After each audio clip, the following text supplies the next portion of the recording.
Hello everyone. Archana Hindi classes में आज आप पढ़ने वाले हैं अलंकार। अलंकार जो कक्षा 9 और कक्षा 10 में आपके काम आने वाले हैं, क्योंकि आपके सिलेबस में है, आपके पाठ्यक्रम में है, तो अलंकार आपको अच्छे से क्लियर होने चाहिए। और आपको इतना भी बता दूं बेटा, हर अलंकार का आपको उदाहरण याद करना बहुत ज़रूरी है। कम से कम 2 उदाहरण किसी भी अलंकार के लिखने आते हैं। तो अलंकार क्या होते हैं? अलंकार का अर्थ होता है आभूषण। जब हम सुंदर दिखना चाहते हैं या हम सुंदर लगना चाहते हैं तो हम अलंकार धारण करते हैं, आभूषण धारण करते हैं। ऐसे ही काव्य में जो शब्द प्रयोग होकर काव्य की सुंदरता बढ़ाते हैं, कविता की सुंदरता बढ़ाते हैं, वो शब्द अलंकार कहलाते हैं। तो अब बात करते हैं अलंकार के भेद। अलंकार के 2 भेद होते हैं, शब्दालंकार और अर्थालंकार। ठीक है। अब देखिए, शब्दालंकार के 3 भेद बहुत ध्यान से सुनिएगा। अनुप्रास अलंकार, यमक अलंकार और श्लेष अलंकार। ये तीनों अलंकार आपके 9th क्लास में हैं। ठीक। अर्थालंकार आपको 10th में दिए गए हैं, जो कि 5 हैं। उपमा अलंकार, रूपक अलंकार, उत्प्रेक्षा अलंकार, मानवीकरण अलंकार और अतिशयोक्ति अलंकार। अब इनको हम इनके उदाहरण द्वारा सब अलंकार को समझेंगे। सबसे पहले बात करते हैं अनुप्रास अलंकार की।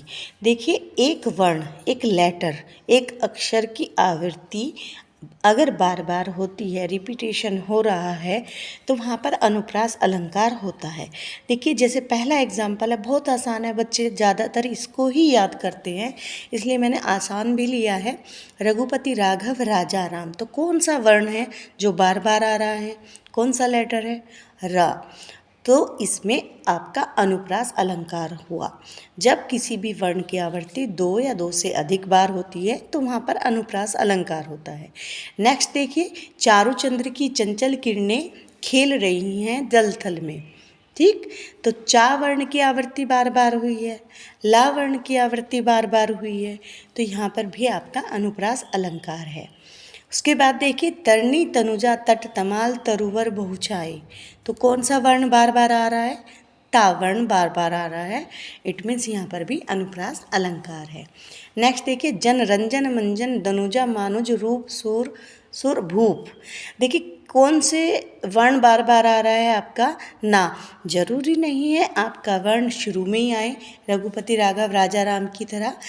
जन रंजन मंजन दनुजा मनुज रूप सुरभूप, तो ना जो है वो लास्ट में भी आ रहा है, तो वहाँ पर भी आपका अनुप्रास अलंकार होगा। नेक्स्ट देखिए बेटा, यमक अलंकार, बहुत ध्यान से सुनिएगा। यमक अलंकार जहाँ पर 2 शब्द एक जैसे हों लेकिन उनका अर्थ अलग अलग निकलता हो। तू मोहन के उर्वशी, उर्वशी समान। ठीक है। तो तू यानी तुम, मोहन के उर का अर्थ है यहाँ पर हृदय, बसा बसी यानी बसना। तुम मोहन के हृदय में इस प्रकार बसी हुई हो, उर्वशी समान। उर्वशी यहाँ पर दूसरा जो उर्वशी आया है वो अप्सरा के लिए आया, अप्सरा के समान। उर्वशी अप्सरा के समान बसी हुई हो, तो उर्वशी के 2 अर्थ निकल रहे हैं। नेक्स्ट देखिए, कहे कवि बेनी। अब यहाँ पर कवि बेनी यानी एक कवि हैं जिनका नाम बेनी है, तो यहाँ पर बेनी शब्द कवि के लिए आया है। बेनी बयाल की चुराई लेनी। ठीक है। यहाँ पर दूसरा जो शब्द आया है वो चोटी के लिए आया है। ठीक। नेक्स्ट देखिए, 3 बेर खाती थी वे 3 बेर खाती हैं। 3 बेर यानी जो फल होता है ना, बेर, पहले वाला उसके लिए आया है। 3 बेर खाती है यानी 3 समय खाती है, 3 बार खाती है। ओके। नेक्स्ट देखिए बेटा, कनक कनक ते सोगुनी मादकता अधिकाय। कनक कनक यहाँ पर 2 शब्द हैं। एक कनक का अर्थ है सोना और एक कनक का अर्थ है धतूरा। ये जो आपकी पंक्ति है वो इस प्रकार है, कनक कनक ते सोगुनी मादकता अधिकाय, जो खाए बोराए जो पाए बोराए। तो देखिए, स्वर्ण और जो धतूरा होता है दोनों में ही इतना नशा होता है कि जो भी खाए, धतूरा को अगर किसी ने खा दिया, ठीक है, जो खाए बोराए वो भी बावला हो जाता है, नशा हो जाता है। ठीक। जो पाए बोराए अब यहाँ पर स्वर्ण लगा दिया, सोना, यानी ज़्यादा धन दौलत जिस पे आ जाए उसका भी दिमाग खराब हो जाता है, वो भी पगला जाता है, वो भी बोर आ जाता है। अब आगे देखिए, अगले एग्जाम्पल को, अगले अलंकार को हम उदाहरण सहित समझेंगे। ये है श्लेष अलंकार। श्लेष का अर्थ होता है चिपका हुआ। जब एक शब्द में कई अर्थ चिपके हुए हों वहाँ पर श्लेष अलंकार होता है। पहला देखिए, सुबरन को ढूंढत फिरत कवि व्यभिचारी चोर। यहाँ पर सुबरन के 3 अर्थ निकलते हैं। कवि की बात करें तो कवि के लिए सुंदर वर्ण, व्यभिचारी की बात करें तो सुंदर स्त्री, और चोर के लिए बात करें तो स्वर्ण, सोना। तो यहाँ पर 3 अर्थ हैं, सुंदर वर्ण, सुंदर स्त्री और सोना। नेक्स्ट देखिए बेटा, रावण सिर सरोज बनचारी, चली रघुवीर सिली मुखधारी। जब राम ने अपने बाण चलाए, ठीक है, तो रावण के जो 10 सिर थे, सरोज यानी कमल के फूल के समान, वनों का जंगल था, ऐसा कमल के फूलों का वन था, ऐसे लग रहा था उनके सिर। और जब राम के बाण चले, सिली मुख का अर्थ यहाँ पर 2 हैं, बाण और भंवरा, ठीक है, धारी यानी पंक्ति। जब बाणों की पंक्तियाँ उन सिरों में से निकल कर गई तो ऐसा लग रहा था जैसे कमल के फूल के वन में से भंवरों की पंक्तियाँ जा रही हो, ठीक है। तो सिलीमुख के 2 अर्थ हैं यहाँ पर, इट मीन्स श्लेष अलंकार है। नेक्स्ट देखिए, जो रहीम गति दीप की, रहीमदास जी कहते हैं कि जो स्थिति दीप की है वही कपूत की है, जो बुरे पुत्र होते हैं उनकी है। बारे उजियारे करे, जैसे जैसे वो बड़े होते हैं, ठीक है, उजाला करते हैं घर में, रोशनी करते हैं, पुत्र भी बड़ा होता है, अच्छा लगता है। बढ़े अंधेरे, और जब वो बड़े हो जाते हैं, जो कपूत होते हैं वो हमेशा घर में लड़ाई झगड़ा, एक तरह से अंधकार छा देता है उनकी हरकतों से।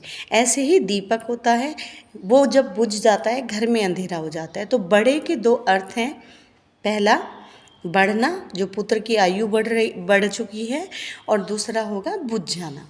नेक्स्ट देखिए, मंगन को देखी पट देत बार बार है, मांगने वाले को देखकर दरवाज़ा बार बार बंद कर लेती है, ठीक है। एक अर्थ ये होगा, पट मीन्स दरवाज़ा और पट मीन्स वस्त्र होता है।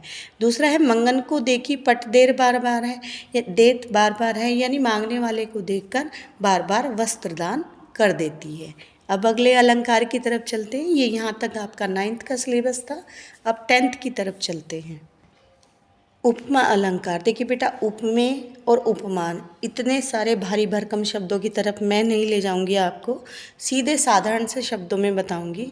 जब हम किसी वस्तु को किसी दूसरी वस्तु के समान मान लेते हैं, किसी व्यक्ति को किसी दूसरे व्यक्ति के समान मान लेते हैं, यानी किसी भी एग्जाम्पल को दूसरी चीज़ के जैसा मान लिया जाता है, के समान मान लिया जाता है, वहाँ पर हमारा उपमा अलंकार होता है। यहाँ पर उदाहरण देखिए, उदाहरण लिखने आते हैं, उदाहरण पहचानने आते हैं बोर्ड में, आपको ये आना चाहिए। हाय फूल सी कोमल बच्ची हुई राख की ढेरी। हाय फूल सी कोमल बच्ची, जो कोमल बच्ची है उसकी तुलना किससे की गई है, किसके समान बताया गया है, फूल के समान। तो यहाँ पर उपमा दी गई है फूल की। आगे देखिए, अरविंद से शिशु वृंद कैसे सो रहे। शिशु वृंद जो छोटे बच्चे हैं, तो उनको कैसे बताया है, अरविंद से। अरविंद कमल का पर्यायवाची होता है, तो वो छोटे बच्चे हैं, शिशु हैं, वो कमल के समान दिखाई दे रहे हैं। मुख बाल रवि समलाल, ठीक है, रवि सूर्य का पर्यायवाची होता है, सम मीन्स के समान, लाल। तो यहाँ पर मुख बाल रवि सम लाल होकर ज्वाला सा बोधित हुआ, किसके समान लगने लगा वो, अग्नि के समान। तो जो सूर्य है उसको किस तरह से माना है, रवि मतलब जो बच्चे का मुख है वो कैसा हो गया है, सूर्य के समान लाल हो गया है। तो यहाँ पर भी आपका उपमा अलंकार है। नेक्स्ट देखिए, पीपर पात सरिस मंडोला। सरिस का अर्थ भी होता है के समान। पीपर यानी पीपल का पत्ता, सरिस यानी के समान, मंडोला जो मन है उसको पीपल के पत्ते के समान माना है। जिस प्रकार पीपल का पत्ता हल्की सी हवा में डोलने लगता है, इसी प्रकार मन डोल रहा है। आगे देखिए रूपक अलंकार के उदाहरण देखिए। यहाँ पर मैंने आपको बताया था उपमा में किसी भी वस्तु को या किसी भी व्यक्ति की तुलना की जाती है एक तरह से, लेकिन यहाँ पर उसको ऐसे ही मान लिया जाता है, तुलना नहीं करते। जैसे कि मैं एक पेन ले रही हूँ हाथ में और मैं एक बुक ले रही हूँ, तो बुक को पेन मान लिया है, बुक को पेन के समान नहीं, बुक को पेन ही मान लिया है। देखिए जैसे मैया मैं तो चंद्र खिलौना ले हूँ, तो कृष्ण जी कह रहे हैं कि मैया मुझे ये चंद्र खिलौना चाहिए, तो चंद्रमा को खिलौना मान लिया है, चंद्रमा के समान खिलौना नहीं कह रहे हैं।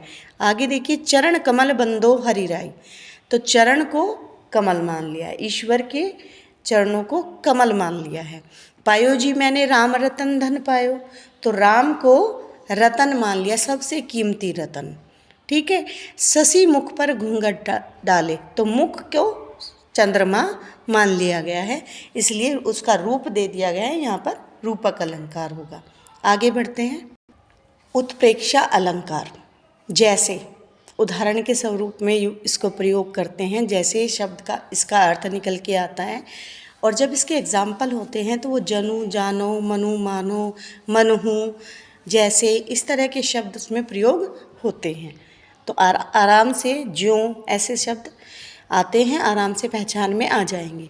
ले चला साथ में तुझे कनक, ज्यों भिक्षुक लेकर स्वर्ण। अर्थ बताने की आवश्यकता भी नहीं है, लेकिन मैं फिर भी बताती हूँ। जो भिक्षुक है वो भिक्षुक यहाँ पर कहते हैं कि ले चला साथ में तुझे कनक, वो जो कनक यानी धतूरा है वो उसको ऐसे लेकर जा रहा है जैसे भिक्षुक स्वर्ण लेकर जा रहा है, सोना लेकर जा रहा है। तो ज्यों आते ही आप पहचान लोगे। हिम के कणों से पूर्ण मानो, मानो शब्द आ गया है, हो गए पंकज नए। ठीक है, मानो आते ही आपका उत्प्रेक्षा हो गया।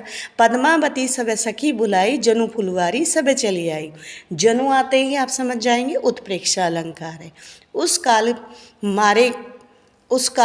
मारे क्रोध तनु, यहाँ पर क्रोध आना था, क्रोध तनु, उस काल मारे क्रोध के तनु कांपने लगा उनका, मानो हवा के जोर से सोता हुआ सागर जगा। अब इसमें क्या आ गया आपका, मानो आ गया है, उत्प्रेक्षा अलंकार है।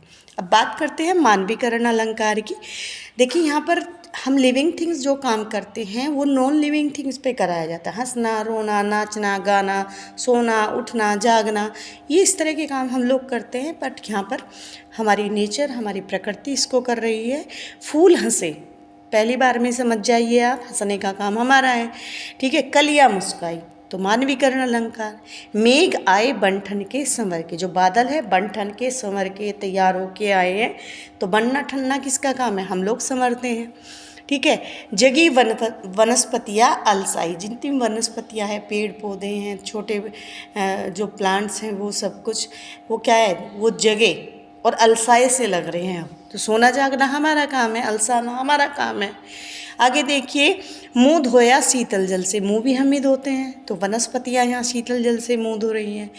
नेक्स्ट देखिए, पेड़ झुक झांकने लगे, गर्दन उचकाए, गर्दन जैसे उठाकर हम किसी को आते हुए देख रहे हैं, यहाँ पर पेड़ ऐसा करने लगे, झुके हुए पेड़ ऊपर गर्दन उठाकर झांकने लगे, तो यहाँ पर मानवीकरण अलंकार है।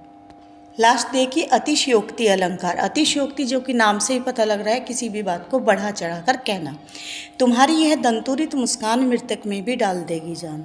कवि नागार्जुन जी कहते हैं कि तुम्हारी ये जो दंतुरित छोटे छोटे दांत दिखने वाली मुस्कुराहट, एक बच्चे को कह रहे हैं कि ये मुस्कुराहट जो है मृतक में भी डाल देगी जान, मरे हुए व्यक्ति को भी जीवित कर सकती है।